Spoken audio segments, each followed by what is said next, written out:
Joining us right now is Stephanie Link. She is Hightower Chief Investment Strategist, also a CNBC contributor. And Steph, last week felt, a little volatile.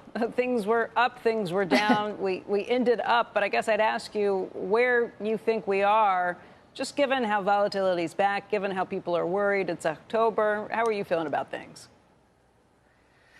Yeah, I mean, the volatility is definitely increasing. September, October are typically the two toughest months of the year, and September actually didn't play out that way. September was actually up 3.5%, the best since 2010.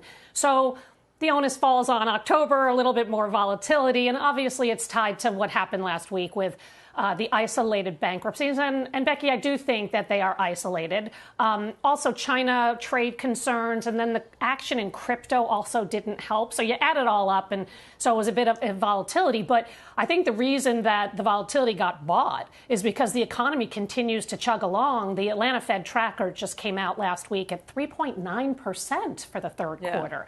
Led by the consumer, led by the AI revolution. And also, I think the Fed Chair Powell was kind of dovish last week in terms of indicating potentially 2 cuts for the year and also ending QT soon.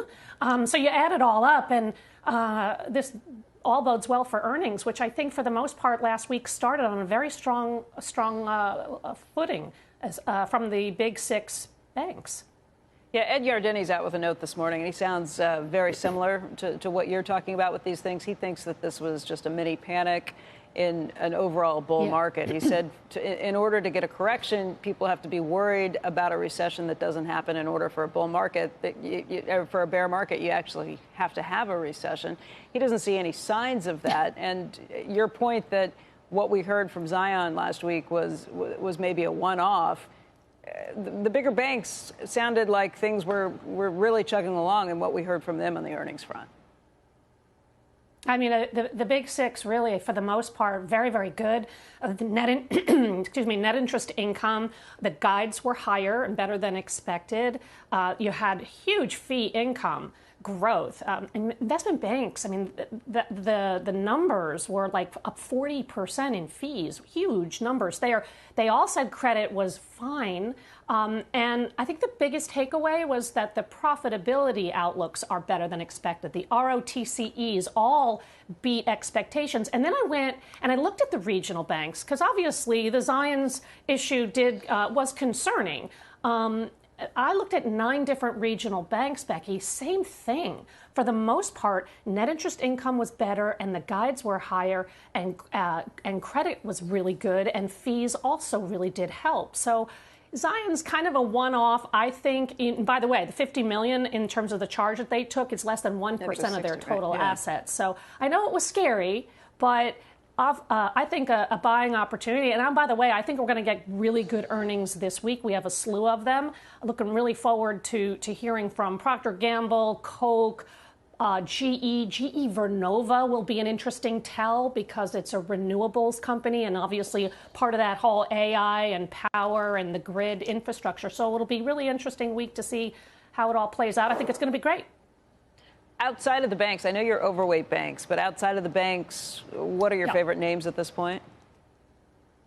Yeah, I still like the industrial plays on AI, so like the data center build out and the grid upgrade. So Quanta Services, Eaton, Vertiv, Rockwell Automation, those companies I think are going to do really well. I still like the home builders. I know they're so out of favor, but I do think interest rates coming down will be a nice tailwind for the group, and they're trading at like 10 to 11 times earnings.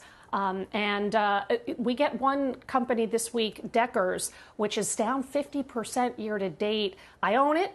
I bought it when it was down a lot, so I'm not down that much in it. But I think it'll be interesting to hear what the consumer is doing, what they're buying, and are they continuing to take market share from the likes of Nike and others. Is there anything that you've soured on, anything you like less than you used to? Energy. Like traditional energy. WTI. I own no energy stocks. Yeah, I mean, I had Diamondback, I had SLB. They're amazing companies, But when you have an administration that wants oil prices lower, and they have been going lower, it's going to be hard for this sector to do well, to outperform. So they're cheap. They're a lot of well-run companies. I just think they're going to be stuck in the mud for a bit. Plus, it's only 3% of the S&P 500 weighting. And so you kind of, as a PM, I don't necessarily need to be there if I can make up for it elsewhere. When did you sell? What would you say, Diamondback and Schlumberger? SLB? Yeah.